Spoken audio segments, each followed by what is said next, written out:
राधे राधे, जय श्री कृष्णा। मैं सीमा सिंह बड़ों को चरण स्पर्श, छोटों को प्यार और बराबर वालों को नमस्कार करती हूँ। आज हम माघ मास के महात्म्य का छठा अध्याय और छठे दिन की स्नान की पुण्य कथा का श्रवण करेंगे। कथा सुनने से पहले हम देख लेते हैं कि इस अध्याय में हम कौन सी कथा का श्रवण करेंगे। माघ मास के इस अध्याय में हम धनी वेश्या हेमकुंडल की कथा का श्रवण करेंगे। साथ ही हम छठे दिन के स्नान की कथा का भी श्रवण करेंगे। भगवान विष्णु और माता लक्ष्मी के श्री चरणों का ध्यान करके आइए अब हम माघ मास के छठे दिन का अध्याय सुनते हैं। दत्तात्रेय जी आगे बोले कि अब मैं तुमसे एक और पूर्वकालीन इतिहास कहता हूँ। हे राजन, पहले सतयुग में निषद नगर में कुबेर के सदृश धनी हेमकुंडल नाम का एक वेश्य रहता था। वह उत्तम कुल में उत्पन्न, सत्क्रिया करने वाला, देवता ब्राह्मण अग्नि का पूजन करने वाला स्वभाव का था। वह खेती तथा विशेषकर खरीदा और बेची का व्यापार करता था। गाय, घोड़े, भैंस आदि पशुओं के पालन में तल्लीन रहता था। दूध, दही, मट्ठा, गोमैत्रण, लकड़ी, फल, मूल, नमक, पीपल, साग, तेल, अनेक प्रकार के वस्त्र, धातु, गुड़, खांड आदि के व्यापार से उस वेश्या ने 8 करोड़ असल्फियां पैदा करके इकट्ठी कर ली थी। एक दिन बुढ़ापा आने पर वह सोचने लगा कि संसार तो क्षणिक मात्र है, अतः उस धन के छठे भाग से उसने धर्म के कार्य किए, विष्णु मंदिर और शिवालय आदि बनवाए, समुद्र के सदृश तालाब, बावड़ी, कुएं, सरोवर खुदवाए, बैर, पीपल, आम, कंकोल, जामुन, नीम आदि के छायादार वृक्ष तथा पुष्प वाटिका लगवाए। सूर्य उदय से सूर्यास्त तक वह दान करता रहा। नगर के बाहर चारों ओर उसने सुंदर प्याऊ लगवाई।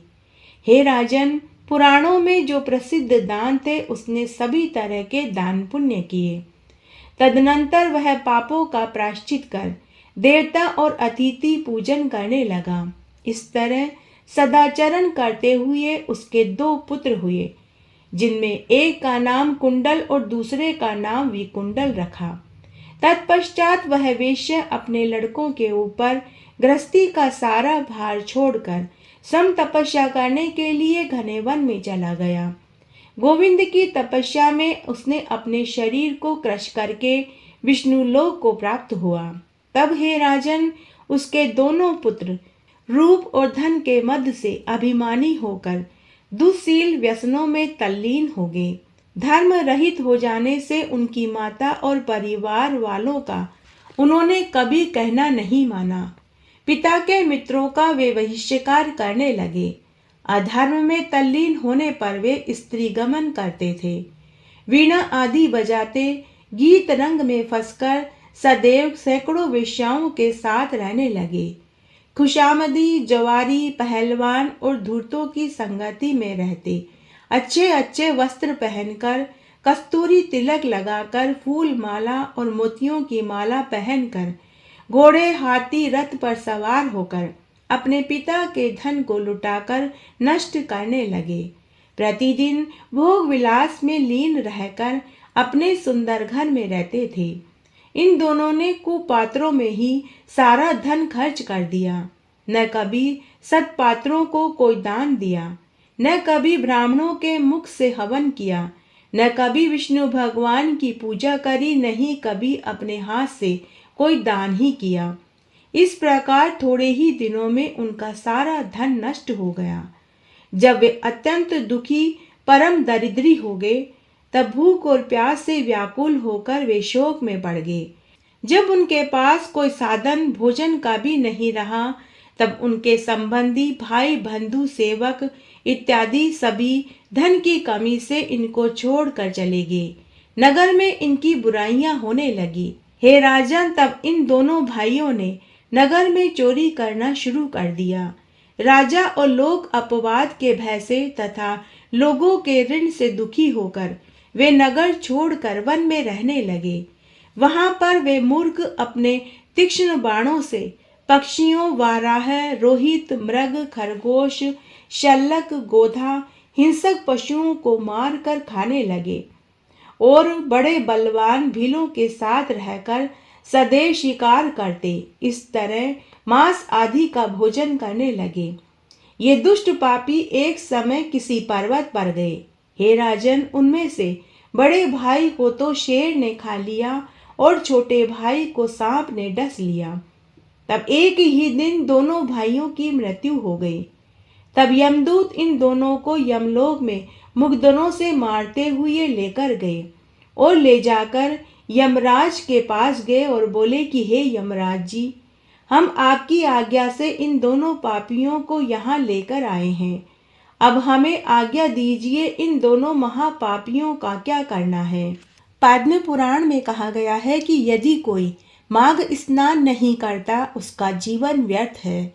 व्रत, तपस्या और दान से भी माघ स्नान कृष्ण को अधिक प्रिय है।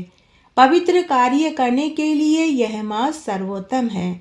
प्रत्येक वर्ष माघ व्रत का पालन करना चाहिए।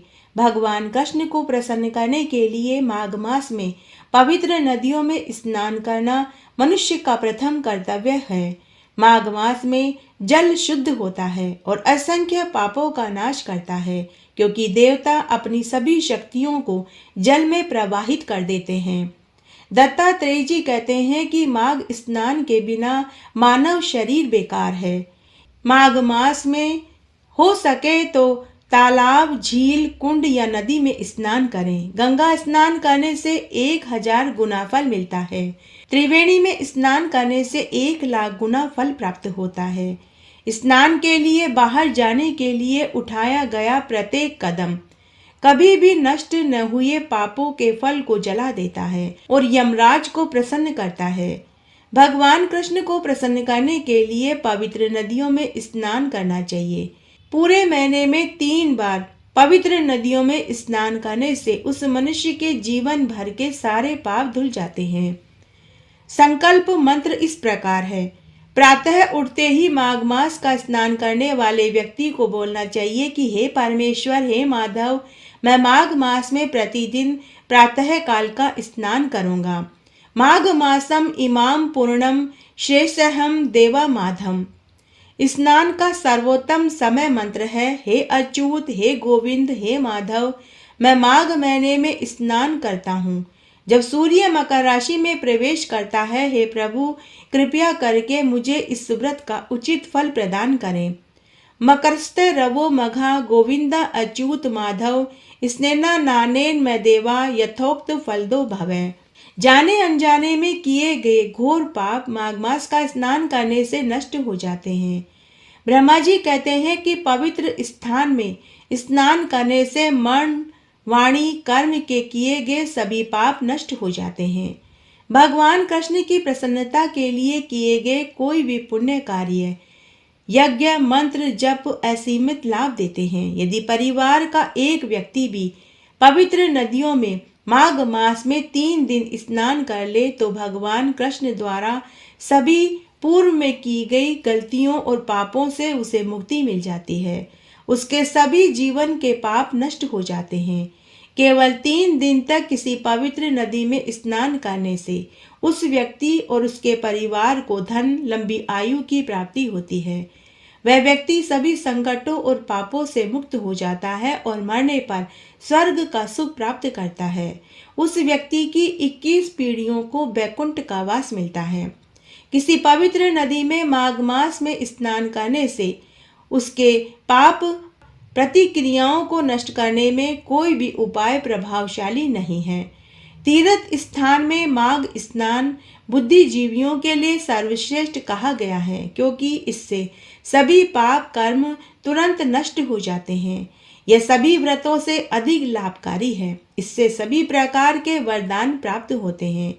स्वास्थ्य, सौंदर्य, अच्छे गुण, धन, लंबी आयु, दीर्घायु, संतान सुख की प्राप्ति होती है। प्रतिदिन माघ स्नान करने से सभी पाप और विपत्तियां नष्ट हो जाती है। भगवान विष्णु प्रसन्न हो जाते हैं और मुझसे मुक्ति मिलती है। माघ स्नान से सभी मनोकामनाएं पूर्ण होती है। यदि कोई घर से बाहर कहीं भी माघ स्नान करता है तो उसे इस जन्म में या अगले जन्म में कभी कोई दुख नहीं देखना पड़ता। प्रयाग में माघ स्नान करने से अन्य 100 करोड़ स्थानों पर भगवान विष्णु की पूजा करने के बराबर है। 10 वर्षों तक उपवास करने का फल प्रयाग में 3 दिन माघ स्नान करने से ही प्राप्त हो जाता है। माघ स्नान के नियम इस प्रकार है कि अगर आपने माघ स्नान कर लिया तो फिर आपको अन्य कोई व्रत करने की आवश्यकता नहीं है। पवित्र स्थान पर स्नान करते हैं तो आपको कुछ और करने की आवश्यकता ही नहीं है। मौन रहकर स्नान करना चाहिए। स्नान से पहले अपने सिर पर मिट्टी रखें। स्नान करते समय सूर्यदेव को अर्घ्य दें। ब्राह्मणों को हरि, माधव, वसुदेव और विष्णु के नामों का स्मरण करें। नियम: मन इंद्रियों को वश में रखना, ब्रह्मचर्य का पालन करना, जमीन पर सोना, उचित आचरण करना, शरीर पर तेल नहीं लगाना चाहिए, दूसरे का अन्न नहीं खाना चाहिए, दिन में 1 बार शाकाहारी भोजन करें, अपनी प्रिय वस्तु का त्याग करें।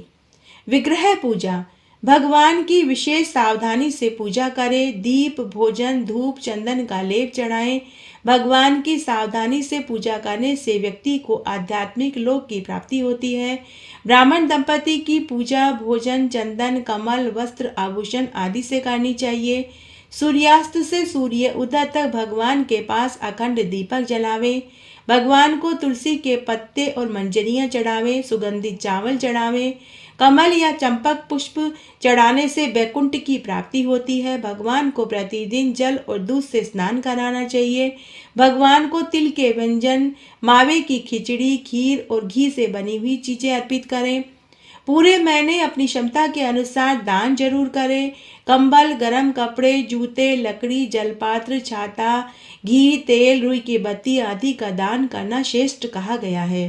तिल और गुड़ से बने खाद्य पदार्थ दान करने से उस व्यक्ति के समस्त पाप नष्ट हो जाते हैं। विशेषकर संक्रांति के दिन माघ मास में ब्राह्मणों को दान देने का विशेष फल कहा गया है। इससे पाप नष्ट होते हैं, सुख मिलता है, मरने पर स्वर्ग का वास मिलता है। दान किए बिना किए गए तप और तपस्या सूर्य के बिना आकाश की तरह नहीं चमकते। ब्राह्मणों को जो भी दान किया जाता है उसका अक्षय फल प्राप्त होता है। पितरों को भी भोजन देना चाहिए। भगवान कृष्ण कहते हैं कि माघ मास, वैशाख मास, आषाढ़ मास और कार्तिक मास की संक्रांति, अमावस्या और पूर्णिमा को यदि तुम ब्राह्मण को दान दोगे तो तुम्हें घर, सुख और अन्य भोग्य वस्तुएं मोक्ष की प्राप्ति कराएगा। यदि हम कंबल, रजाई, गर्म कपड़े, जूते, चावल, घी, तेल, लकड़ी, घी के दीपक, कुमकुम आदि दान करते हैं तो भगवान कृष्ण की प्रीति प्राप्त होती है। इस तरह सभी नियमों का पालन करने के बाद माघ मास के व्रत का उद्यापन कैसे करें? माघ पूर्णिमा के दिन कम से कम 5 और अधिक से अधिक 11 ब्राह्मणों को भोजन कराएं और उन्हें दान दक्षिणा देकर संतुष्ट करें और भगवान से प्रार्थना करें कि हे गोविंद, हे अच्युत, हे माधव, कृपया मुझे माघ व्रत का संपूर्ण फल प्रदान करें और वृंदावन के उपवन में श्रीमती राधा रानी के चरण कमलों की नित्य सेवा प्रदान करें। इस तरह माघ मास में व्रत, उपवास, दान पुण्य और नियमों का पालन करना चाहिए। आइए अब हम माघ स्नान की एक पौराणिक कथा का श्रवण करते हैं। एक बार बहुत छोटा सा गांव था। उस गांव में नारायण नाम का एक व्यक्ति रहता था। वह बड़ा ही धनवान था। समय समय पर वह गांव के लोगों की मदद भी किया करता था। जब लोगों की फसल कट कर घर आ जाती तो लोग अनाज बेचकर अपना कर्ज चुका देते थे। नारायण बड़ा ही परोपकारी था। वह सिर्फ उतना ही पैसा गांव वालों से लेता था जितना उसने उधार दिया होता था। वह कभी भी ब्याज नहीं लेता था। तब एक दिन की बात है, नारायण किसी अन्य गांव को जाने के लिए घर से निकला। गांव से बाहर उसे देव नाम का उन्हीं के गांव का एक व्यक्ति मिला। देव ने नारायण को प्रणाम किया और कहा कि सेठ जी, मेरी झोपड़ी जीर्ण शीर्ण हो गई है। बारिश का मौसम शुरू होने वाला है। मैं उस पर नया छप्पर डलवाना चाहता हूँ, क्योंकि अगर मैंने ऐसा नहीं किया तो पुराना छप्पर इस बार की बारिश को झेल नहीं पाएगा। अगर आप मुझे कुछ रुपये उधार दे दें तो मैं नया छप्पर डलवा लूंगा। मैं अनाज बेचकर आपका पैसा चुका दूंगा। नारायण को देव के ऊपर दया आ गई। उन्होंने अपनी थैली में से उसे 500 रुपए निकालकर उधार दे दिए। देव रुपये लेकर घर आ गया। देव ने अपने वचन का पालन नहीं किया। फसल कट चुकी थी, घर में पैसा भी आ गया था, किंतु उसने नारायण के कर्ज के पैसे नहीं चुकाए। एक दिन नारायण ने उसे अपने पास बुलाया और प्रेम पूर्वक कहा कि देखो भाई देव, जब तुम संकट में थे तब मैंने तुम्हें उधार रुपए देकर तुम्हारी मदद करी थी। 1 साल पूरा हो चुका है, दूसरा साल लगने वाला है, लेकिन तुमने मेरे पैसे अभी तक नहीं चुकाए। मुझे रुपयों की सख्त जरूरत है। अगर तुम मुझे मेरे रुपए वापस लौटा दो तो बड़ी मेहरबानी होगी। तब देव झूठ बोलते हुए बोला कि सेठ जी, मैंने आपसे कभी भी रुपए उधार नहीं लिए। देव की नीयत में खोट आ चुका था। उसने नारायण से कहा कि देखिए सेठ जी, मैंने कभी किसी से रुपए उधार नहीं लिए, फिर मैं आपसे रुपए उधार क्यों लूंगा? मैंने आपसे रुपए उधार कब लिए थे? तब नारायण ने कहा कि देखो भाई, याद करो, तुम्हें अपनी झोपड़ी की मरम्मत करवानी थी, तब मैंने तुम्हें 500 रुपए उधार दिए थे। तब देव नारायण से बोला कि देखिए सेठ जी, मैं भले ही भूल जाऊं, पर आपके पास लिखा पढ़ी का कोई कागज तो अवश्य होगा। मैंने उसमें लिखा पढ़ी करके आपसे रुपए उधार लिए होंगे। आप मुझे वो कागज दिखा दीजिए। अगर आपके कागजों में मैंने रुपए उधार लिए होंगे तो मैं आपको वापस आपके पैसे दे दूंगा। तब नारायण ने देव से कहा कि देखो भाई, मैं किसी को भी रुपए उधार देता हूँ तो कोई लिखा पढ़ी नहीं करता। जब मैंने तुम्हें रुपए उधार दिए थे तो कोई लिखा पढ़ी नहीं करी थी। देव इस बात को अच्छी तरह से जानता था कि नारायण सेठ जी किसी को भी रुपए उधार देते थे तो कोई लिखा पढ़ी नहीं करते थे। तब नारायण ने देव से कहा कि देखो, मैंने जब तुम्हें रुपए उधार दिए थे तो कोई लिखा पढ़ी नहीं करी थी। यह सुनते ही देव नाराज हो गया और वह नारायण से लड़ाई करने लगा। उन दोनों का वाद विवाद सुनकर गांव के लोग एकत्र हो गए। सबने उनसे लड़ाई का कारण पूछा। नारायण ने गांव वालों को सारी हकीकत बता दी, परंतु देव ने नारायण की बताई हुई सारी बातों को झुठला दिया। वह बार बार एक ही रट लगा रहा था कि मैंने सेठ जी से कोई रुपया उधार नहीं लिया। तब गांव वालों ने उन दोनों को एक सलाह दी कि तुम दोनों गांव के सरपंच के पास जाओ, वे ही इसको निपटाएंगे। तब देव ने कहा कि मुझे किस बात का डर है, चलो सरपंच के पास चलते हैं, मैं उन्हें सारी बातें बता दूंगा। इस प्रकार सभी लोग गांव के सरपंच के पास पहुंचे। गांव का सरपंच बड़ा ही समझदार और चतुर था। वह दूध का दूध और पानी का पानी करने में कुशल था। तब सरपंच ने नारायण और देवदत्त दोनों की बातें बड़े ही ध्यान से सुनी। देव ने सरपंच को अपनी सफाई देते हुए कहा कि देखिए सरपंच जी, मैंने इनसे 500 रुपए उधार नहीं लिए। मैंने अपनी फसल बेचकर अपनी झोपड़ी की मरम्मत करवाई थी। ये कैसे सेठ जी हैं जो किसी को भी मुंह जबानी रुपया उधार दे देते हैं? इन्होंने लिखा पढ़ी क्यों नहीं करी? देखिए सरपंच जी, ये सेठ जी झूठ बोल रहे हैं। तब सरपंच ने नारायण से पूछा कि तुमने किसके सामने इसे रुपए उधार दिए थे? तब नारायण ने सरपंच से कहा कि देखिए सरपंच जी, मैंने गांव के जंगल में बरगद के पेड़ के नीचे इसे रुपए उधार दिए थे। सरपंच बड़ा ही समझदार था। वह जानता था कि देव झूठ बोल रहा है।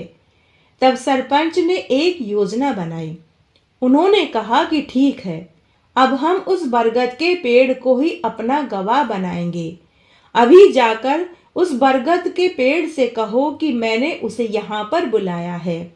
यह सुनते ही नारायण ने सरपंच से कहा कि हे सरपंच जी, आप ये क्या कह रहे हैं? बरगद का पेड़ भी कहीं गवाही देने के लिए यहाँ आएगा? सरपंच ने कहा कि मैं आदेश दूंगा तो उसे आना ही पड़ेगा। आप बस जाकर उसे मेरा संदेश दे दो। हम सब उसकी प्रतीक्षा कर रहे हैं।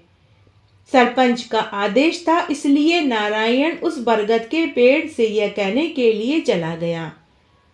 सरपंच की बात सुनकर वहां खड़े सभी गांव वालों को महान आश्चर्य हुआ।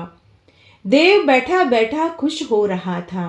वह मन ही मन सोचने लगा कि इस सरपंच का दिमाग खराब हो गया है, इसलिए मेरे द्वारा कर्ज लेने की बात साबित कैसे हो सकती है।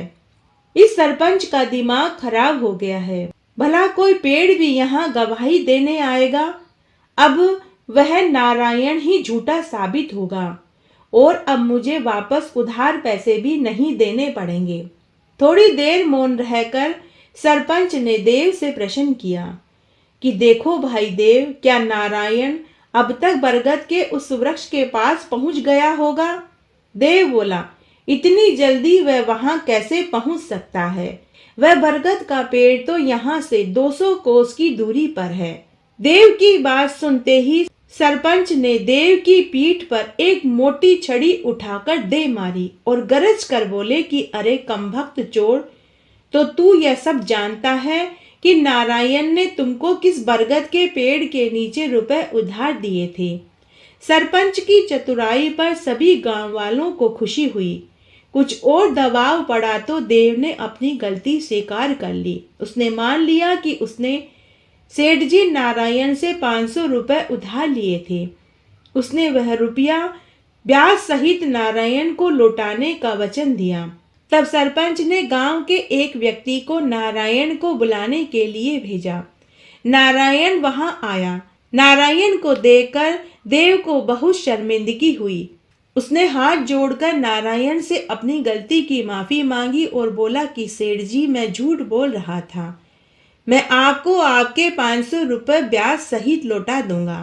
तब नारायण ने देव से कहा कि मुझे सिर्फ मेरा पैसा ही वापस चाहिए, मैं ब्याज नहीं लेता।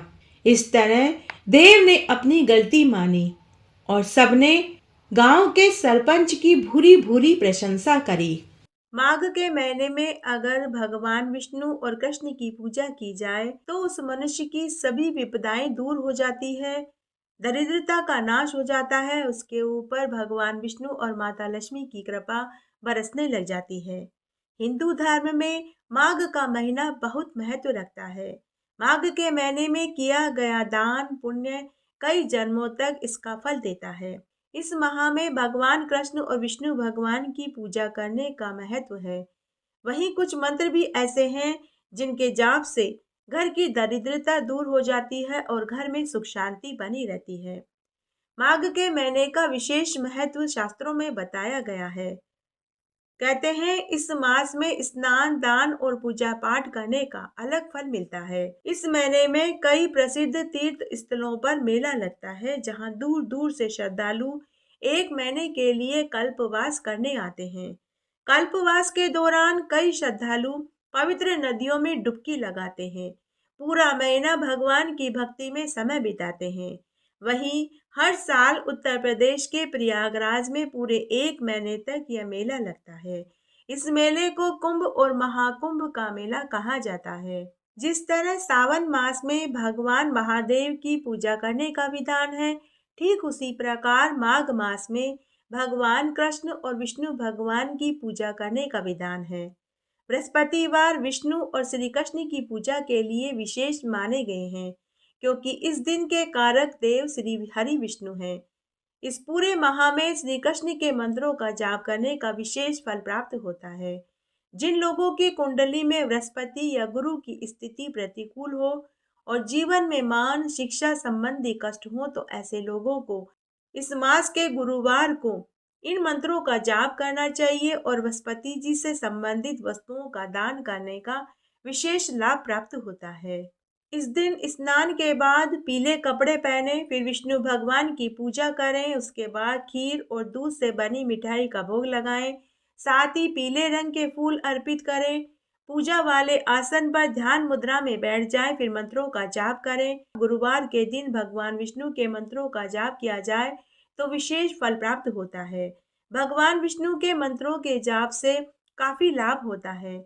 और वे मंत्र हैं श्री विष्णु गायत्री महामंत्र, ओम नारायणाय विद्महे वासुदेवाय धीमहि तन्नो विष्णु प्रचोदयात्। पंचरूप मंत्र है ओम ह्रीं कार्तवीर्यार्जुना नाम राजा बाहु शस्त्रवान यस्य स्मरेण मात्रेण हतम नष्टम च लभ्यते। विष्णु रूपम पूजन मंत्र है शांताकारम भुजंग शयनम पद्मनाभम सुरेश्वरम विद्याधारम गगन सदृश्य मेघवर्णम शुभागम लक्ष्मीकांत कमल नयनम योगी अभिध्यानम नगम्यम। विष्णु कृष्ण अवतार मंत्र है श्री कृष्ण गोविंद हरे मुरारी हे नाथ नारायण वासुदेवाय। माघ मास में भगवान श्री कृष्ण के मंत्रों का जाप करने से मनुष्य को आध्यात्मिक मानसिक लाभ प्राप्त होते हैं। भगवान श्री कृष्ण श्री हरि विष्णु के 8वें अवतार माने गए हैं। प्रभु की लीलाओं से तो पूरी दुनिया वाकिफ है। वहीं कुछ मंत्र ऐसे भी हैं जिनका जाप माघ मास में किया जाए तो भगवान कृष्ण बहुत जल्दी प्रसन्न हो जाते हैं। भगवान श्री कृष्ण के मंत्रों का जाप करने से आध्यात्मिक मानसिक लाभ प्राप्त होता है। पहला मंत्र है ओम नमो भगवते वासुदेवाय नमः। माघ मास में रोजाना इस मंत्र का 108 बार जाप कर लिया जाए तो मनुष्य के जीवन के सभी कष्टों से उसे मुक्ति मिल जाती है। दूसरा मंत्र है हरे कृष्ण कृष्ण कृष्ण हरे हरे हरे राम राम राम हरे हरे। पूरे माघ मास में इस मंत्र का 108 बार जाप किया जाए तो घर में सुख समृद्धि की वृद्धि होती है और दरिद्रता का नाश हो जाता है। तीसरा मंत्र है ओम कृष्णाय नमः। माघ मास में इस मंत्र का जाप करने से भगवान कृष्ण बहुत जल्दी प्रसन्न हो जाते हैं और उसकी सभी मनोकामनाओं को पूरा कर देते हैं। इस मंत्र का नियमित जाप करने से मनुष्य को मानसिक और आध्यात्मिक शांति मिल जाती है। चौथा मंत्र है कृष्णाय वासुदेवाय हरिये परमात्मने प्रणतः क्लेश नाशाय गोविंदाय नमो नमः। माघ मास में इस मंत्र का 108 बार जाप करने से घर में क्लेश और नकारात्मक ऊर्जा समाप्त हो जाती है और सकारात्मक ऊर्जा बढ़ने लग जाती है। और पांचवा मंत्र है ओम नमो भगवते श्री गोविंदाय नमः। यदि लड़के लड़कियों के विवाह में परेशानी आ रही हो या प्रेम विवाह करना चाहते हो तो इस मंत्र का माघ मास में जाप करने से प्रेम संबंधों में मधुरता आती है, विवाह में आने वाली रुकावटें दूर हो जाती है। लेकिन इन मंत्रों का जाप करते समय श्रद्धा और सच्ची लगन होनी चाहिए, छल कपट द्वेष भावना नहीं होनी चाहिए, तभी इन मंत्रों का जाप करने का पूरा फल प्राप्त होता है।